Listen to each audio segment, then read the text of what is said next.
Heidelberg کیٹیکزم، خداوند کا دن، اتوار 43۔ سوال نمبر 112۔ نویں حکم کا مقصد کیا ہے؟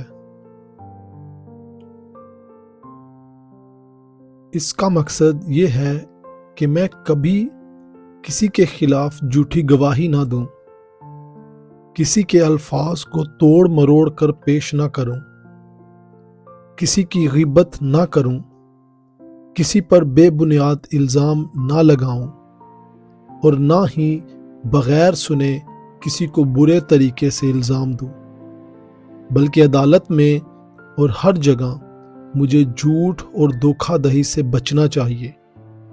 یہ وہ چیزیں ہیں جو شیطان استعمال کرتا ہے اور یہ خدا کے غضب کو دعوت دیتی ہیں۔ مجھے سچائی سے محبت کرنی چاہیے، صاف گوئی سے سچ بولنا چاہیے، کھلے دل سے سچائی کو تسلیم کرنا چاہیے اور اپنے پڑوسی کی نیک نامی کی حفاظت اور ترقی کے لیے ہر ممکن کوشش کرنی چاہیے۔